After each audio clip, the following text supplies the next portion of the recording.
नमस्कार, आप देख रहे हैं नवयुग टीवी और मैं हूं आपके साथ अभिनव कुमार। अभी हम दिल्ली के जंतर मंतर पर मौजूद हैं।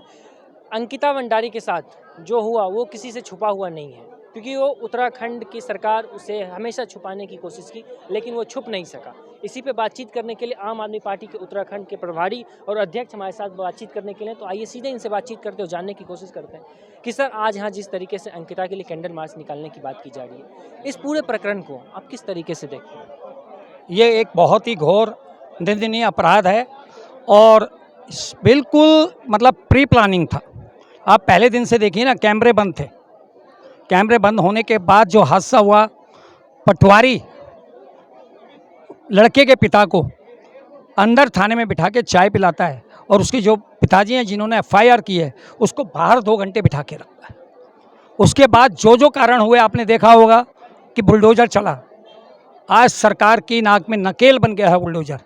बुलडोजर किसने चलाया, किसने आदेश दिया, कोई आगे आने को राजी नहीं। कोई विधायक पे डालता है, कोई डीएम पे डाल रहा है, कोई जिला प्रशासन पे डाल रहा है। तो ये बिल्कुल एक प्रायोजित कार्यक्रम था। दुख इस बात का है, जो भी कुछ हुआ अंकिता भंडारी के परिवार ने झेला, उनके परिवार ने अपनी लड़की को खोया, ये अलग इशू है। इशू ये है कि सरकार पूरी कोशिश कर रही है बचाने से, क्योंकि वो आरएसएस से जुड़े हुए लोग हैं और उनका बेटा राज्य मंत्री है। वो खुद 2 बार राज्य मंत्री रहे हैं, उसके पिता। और अब बिल्कुल साफ वहाँ के स्टाफ ने बताया कि वहाँ चरस, अफीम, गांजा और भी सारे कर्मकांड जिसे कहा जाता है वो वहाँ होते थे और भाजपा उसको बचाने की कोशिश कर रही है। आप उत्तराखंड से हैं। उत्तराखंड की अंकिता के साथ जो हुआ वो किसी से छुपा हुआ नहीं, पूरे देश की जनता इस बात को जान रही है। हम आपसे जानने की कोशिश करते हैं, उत्तराखंड की सरकार हमेशा भारतीय जनता पार्टी बड़े बड़े वादे करते, चुनाव के टाइम पे कहा जाता है कि हमारे प्रदेश में, या फिर हम जब से 2014 से हमारी सरकार आई तब से हमारे प्रदेश में या फिर देश में महिलाएं सुरक्षित हो गई है। क्या कहना लगता है, महिलाएं सुरक्षित हो गई? पहली बात तो मैं इस पर कहना चाहूँगी, बिल्कुल भी सुरक्षित नहीं हैं। और being a female of Uttarakhand, तो जब हम उत्तराखंड में ही सुरक्षित नहीं है तो हम दिल्ली जैसे एरियाज़ में या किसी और एरिया में जाके क्या ही सुरक्षित होंगे। और उत्तराखंड का तो ये हर वक्त ही रहता है। बिफोर द पार्टी, जब तक ये नहीं थे अपने सेंट्रल में, तब तक तो इन्होंने बहुत बड़े बड़े नारे लगाए, बेटी बचाओ, बेटी पढ़ाओ, महिला का सामान हमारा सामान। ये सिर्फ टरपोक के पीछे अच्छा लगता है, पर जब ये असलियत में देखा जाता है, जब आप 18 तारीख को एक लड़की गुमशुदा हुई है, 21 तारीख तक उसकी एफआईआर नहीं लिखी जा रही, उसकी कंप्लेंट तक नहीं लिखी जा रही है, और ये वहाँ के बैठे मतलब मंत्री के बेटों को अंदर थाने में चेयर पे बैठाया है, सलाखों के पीछे डालने की जगह है। तो ये कोई सुरक्षित हैं लड़कियाँ? अगली बार तो कोई आवाज़ ही नहीं उठाएगा।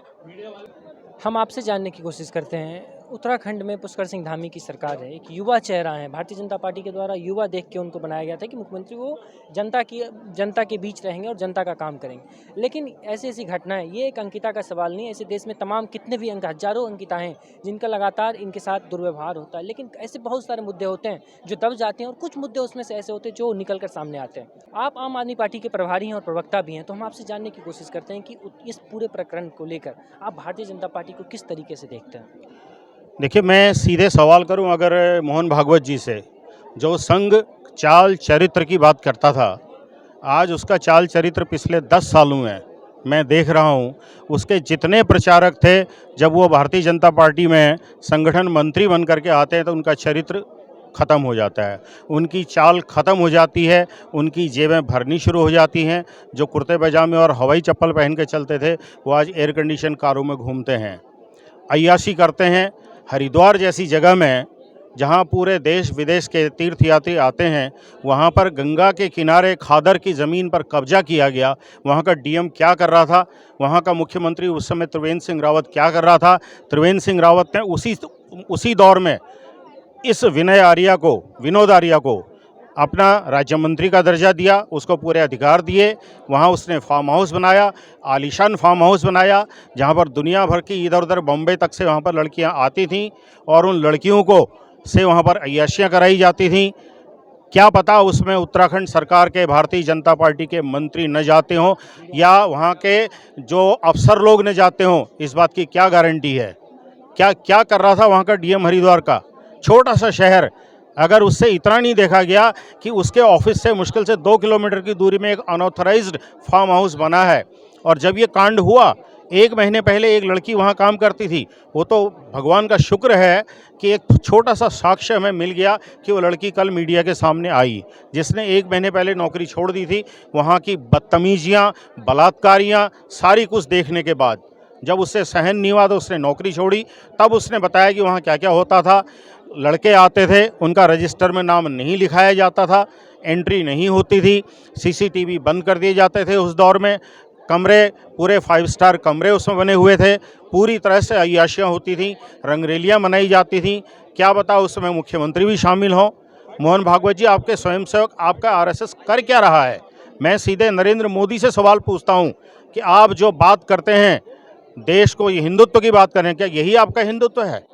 क्या यही हिंदुत्व है कि आपके मंत्री फार्म हाउस बनाए, उनमें अय्याशियाँ करें और सीधी सादी भोली भाली लड़कियों को नौकरी में रखें और उनको जब उसका विरोध करने लगे हो तो उनके साथ बलात्कार करके, उनकी हत्या करके उनको बैराज में डाल दें?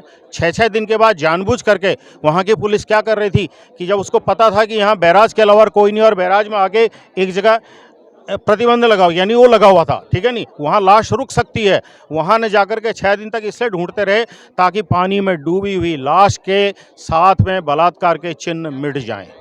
हम आपसे जानने की कोशिश करते हैं कि आपको क्या लगता है, जिस तरीके से भारतीय जनता पार्टी इस पूरे प्रकरण पर कुछ बात करने को तैयार नहीं है, भारतीय जनता पार्टी केंद्र के नेता हों या फिर प्रदेश के नेता हों, कोई भी नेता का कोई औपचारिक तौर पे कोई बयान नहीं आया, तो क्या लगता है वो वहाँ के जो भी अपराधी हों उनको संरक्षण भारतीय जनता पार्टी देने का काम करती है? ऑब्वियसली इसमें आप तो पत्रकार हैं भाई साहब, मुझे कुछ कहें। हम आपसे जानने की कोशिश कर रहे हैं सर। बिल्कुल, अगर भारतीय जनता पार्टी का मुंह में कालिख नहीं पुती होती तो वो सामने आते, बात करते। उनके मुंह में कालिख पुती हुई है, तभी तो उनको बात करने में शर्म आ रही है इस समय। चाहे वो पुष्कर सिंह धामी हो, चाहे वहाँ के आरएसएस के जो संगठन मंत्री हों, वहाँ के प्रदेश अध्यक्ष हों, अन्य मंत्री हों, त्रिवेंद्र सिंह रावत हों, जिनके कार्यकाल में फार्म हाउस बनाया गया था, ये सारे कांड तो इसीलिए बीजेपी के लोग चुप हैं। अमित शाह आज क्यों नहीं बोल रहे हैं? जो आज दुनिया भर के मुसलमानों के संगठन को प्रतिबंधित कर रहे हैं, वो क्यों नहीं अपने लोगों को प्रतिबंधित करते? मुसलमानों का आज एक संगठन प्रतिबंधित किया गया है ना, हैं? मतलब मुसलमान अगर कोई ऐसा काम करे तो उनके संगठन को प्रतिबंध करो, और आप अगर बलात्कार करो, अत्याचार करो, अनाचार करो। एक टिंकू था, क्या नाम था, टिंकू जैन, जो मोदी जी के गले लगते हुए जिसकी फोटो बहुत वायरल हुई थी 2016 में, वो रंगे हाथों पकड़ा गया था महिलाओं को सप्लाई करते हुए। एक मध्य प्रदेश का एक जिला अध्यक्ष भारतीय जनता पार्टी का पाकिस्तान का जासूस निकला। क्या कर रही है मोदी जी, क्या कर रही है उनकी सरकार? क्या यही उनका देश प्रेम है?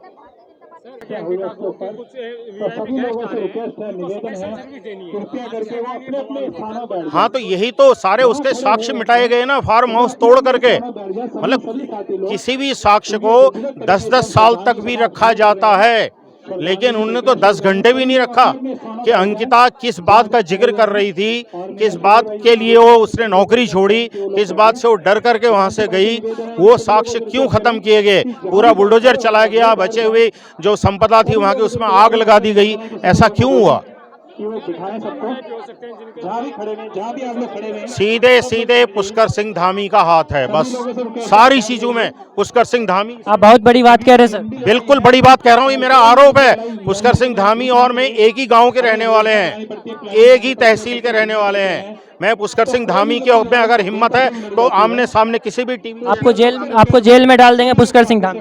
डाल दें जेल में। मैं जाने को तो 56 दिन जेल में बिता के आया हूँ जब बीजेपी में था। आप बीजेपी छोड़ के आए? बीजेपी में मैं निगम पार्षद रहा हूँ। हाँ, मुझे बीजेपी छोड़े 11 साल होने को हैं। आम आदमी पार्टी का मैं। आप तो बीजेपी के अंदर के पूरी बातें जानते होंगे, बीजेपी के अंदर में क्या चलता है? सारी बात कह रहा हूँ भाई साहब कि दिल्ली में विजय शर्मा ने क्या गुल खिलाए थे संगठन मंत्री रहते हुए, क्या मुझे पता नहीं? जब दिल्ली का संगठन मंत्री था वो भी तो प्रचारक ही था, क्या गुल खिलाए?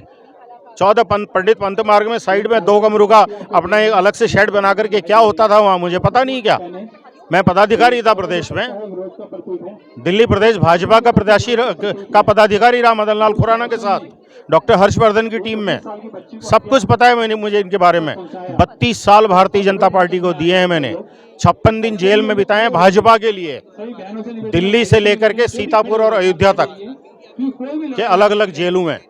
मुझसे ज्यादा कौन जानता है भाजपा को? आपको ईडी और सीबीआई से डर नहीं लग रहा क्या? ईडी और सीबीआई से डर नहीं लगता क्या? जिस तरीके से हमेशा विपक्ष मेरी उम्र हो गई है, बची हुई जिंदगी जेल में बिता लेंगे।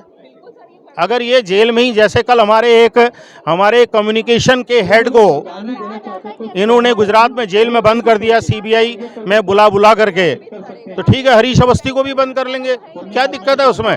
करें ना, मुझे कल करने वाले आज रात को मेरे घर से उठा ले जाएं। मैं रोहिणी में रहता हूं, सेक्टर 11 में, सबको पता है, मेरा रिकॉर्ड बीजेपी के पास है, निगम पार्षद रहते हुए वही घर था मेरा। मुझे किसी चीज का डर नहीं लगता भाई साहब, किसी चीज का डर नहीं लगता, किसी चीज का नहीं। मेरी धर्मपत्नी है नहीं, मेरे बच्चे सब शादीशुदा हो चुके हैं, सेटल्ड हो चुके हैं। They are not concern from anywhere in politics. I am the only person who started politics and who has spent more than 40 years in politics. Let them come and arrest me. I am not afraid of them.